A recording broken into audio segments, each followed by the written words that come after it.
Hi, this is author-philosopher Ronald E. Springer of EthicsUnderground.com, here to continue the reading of Moral Armor. Chapter 9, Part 6, The Irrationally Dominant. Please hit like and subscribe before we dive in. The dominant can often deal with nature. It is the consciousness of others and his own in this regard, with which he cannot deal. His body is a form of potency, and it substitutes as often as possible for any cognitive requirement. He is of potent body and impotent mind. He fosters a selective reality, industrious in required areas, but abandons the proper pattern in the rest. In fearing life, evasion, confusion, deception, and violence become his tools of coping. His aspiration is to assume the dominant role, and in defiance, trounce on existence in turn. Being an internal conflict, the anticipation-driven can grow right alongside and never realize this struggle exists. He likes to pick fights, and likes to insult and be disrespectful as he tests for boundaries, pushing others to feel what he feels, the extreme tension of being one step away from explosion. For the fear-driven, existence, identity, and esteem come from the outside, so he must be sure that you know he is there. Most obvious in his teen years, he becomes a danger as he tries to get your attention. He has to assert his physical dominance not only to gain power over you, but to validate control over himself. As his actions lie outside of reason, a constant struggle for power in any realm of interaction ensues. He often confuses his own sense of feeling threatened with an attack, and he counterattacks not relative to his adversary, but relative to his own level of fear. He has no tenacity for peaceful, disciplined, coexistent activity. All of life must be on cue around him, where even telling you what to do is an imposition and justifies his abuse. In his most cowardly form, he waits for privacy to show you his darkest and truest attributes, providing a front to the rest. He won't share himself, as all he could reveal is panic. His life isn't what he wanted, having feared the responsibility of desire.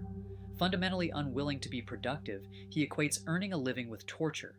To him, blood money funds his painful life, so he's notoriously cheap, fearing he could never make it again and wouldn't want to anyway. A man's worth comes from that which he brings into existence, but his power brings only misery. He abuses others, his wife, his children, his dog, to convince them that they represent the level of worthless evil that he himself feels. He makes his own family suffer a personal holocaust, twisting their souls and strangling them with misery. The truth behind his tantrum states, "I can't lead. I can't guide us to any values. I can't even lead myself. I don't know what it means to be a man. My only link to it is that I can hurt you." When nature removes his dominance through age, he retains the faculty of denial. None of it ever happened. His final stop in life is the determination to evade acknowledging the devastation his manner of living caused. How can he evade it? Simple. He is a coward. That's a pattern he has practiced all his life. Force. His social cognitive action revolves around pleas and threats. Pleas to the holders of power and threats when the power is his. He must flare up in order to avoid being attacked, whether the threat is real or illusory, to protect his esteem or to gain it. He cannot tolerate anyone disrespecting his pseudo-self-image. He wants obedience, not agreement, subservience to dictation, not consent. The next time you hear his threats, stop, look, and listen. You'll hear damnation of just that, looking, listening, and questioning. Reveal any of his truths, and he becomes a raving lunatic. That is his pattern. He's practicing spiritual domination. Kill or be killed, and one leads to the other. The base social immorality, for which there is no forgiveness, is the initiation of force by man against man, and this is his specialty. Knowing nothing else, he tries to stretch his mechanical advantage, to cover areas where it does not belong, to control the elements of intimate relationships, politics, law, and commerce, and only moral confusion permits it.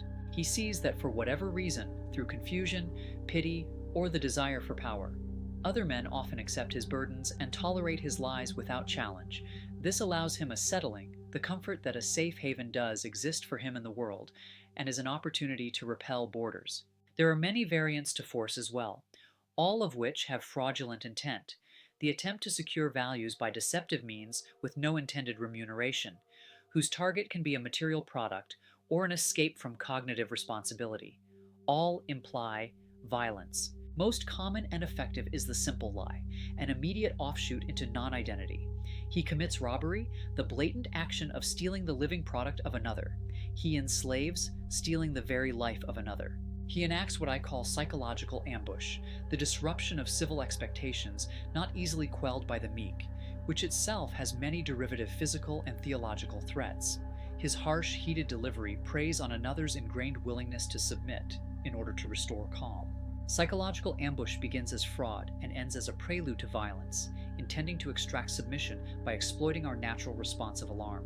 There is fraud itself, the devious gaining of confidence in one realm to be stretched over others as a means to bring about future loss for the victim and gain for the predator, the action of a con man. Fraud is just a delayed, premeditated form of robbery.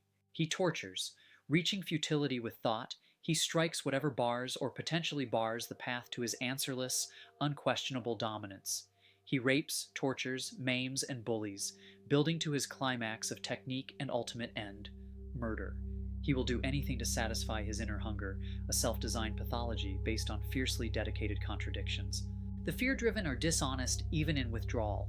When his ploy fails, he does what I call squidding, the confusion smokescreen, a complex construct delivered too quickly to process, ending in a fast change of subject in order to elicit cognitive surrender through an expediently closed issue. He escapes to see wounds heal with silence, time, and distance, unable to face them. The key element missing in all his phases of action is sincerity. He wasn't ready to lead and still isn't. Someone else needs to be the man. Belligerent aggressiveness is a mask for cowardice, as is callousness and insincerity. Cowardice underlies the need for power over others, and his lies and violence give him that temporary control. He believes if he can give a beating and take a beating without flinching, then he is a man, but the only meat that doesn't react to punishment is dead meat.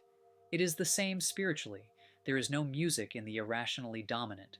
All harmonic waves have been destroyed by his military march, and his trampling of flowers doesn't foster their growth. If allowed to rise, his ultimate aim will be to rule by the standard of irrationally violent dominion alone, as a dictator. There is permission only for praise, there is no speaking against him, there is no knowledge permitted beyond his own. All cognitive action he doesn't practice will be disallowed, and the contrarian books burned. There is no questioning or exceeding what he does, no being of greater value to others, as that implies a greater worthiness and a threat to his rule. Defy him, and he'll subject you to every evil imaginable. Placate, and you can evade it for a while, but he'll need his fix, his actualization of all he efforts towards, to choke the life out of anything in range. As force creates nothing, his focus is the conquest of all existing assets from land to art to talent, but ultimately, the truth will come out once he accomplishes a key campaign. All he really wanted was destruction, beginning with the destruction of cognition and ending with barbarism. A dog-eat-dog, cannibal society. Even serial killers can't hold a candle to the misuse of political power and the subsequent maldirection of human energy. More unnatural deaths are associated to the actions of subhuman man than to any other single source. Throughout history, these deaths have been in the name of so-called noble experiments, such as communal ownership of all, ethnic cleansing, and the industrialization of a country for the sake of world prestige. And their truth, Nazi-style purges, legally sanctioned confiscation, forced labor camps, and wholesale slaughter, slavery and warfare, internal and external seizure of values, all reaching extremes through government-sanctioned action, have the submission-domination axis to thank as their source. Is it simply a question of the strong over the weak? No. Self-made man exudes a sense of strength that is of no harm to anyone.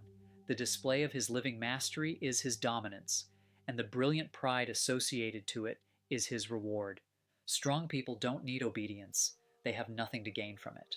Chickens and quitters, no matter how well disguised, do. They must destroy us physically because they cannot face us intellectually. Why does he need power over others? To get what he wants from them. Why does he need anything? Because he is not independent. Why can't he approach them with his request directly? Because his request is not honest. Fear is his driver, the common bond he feels in all contexts and brings to others with, "Tell me what I want to hear, or else." Murder sometimes is just one less person to convince. That's all for now. Next up is slavery. I split these videos up by subject so you'd have a better chance of finding moral armor, and then perhaps go through the whole thing for free. Why? To help create a leader in every life.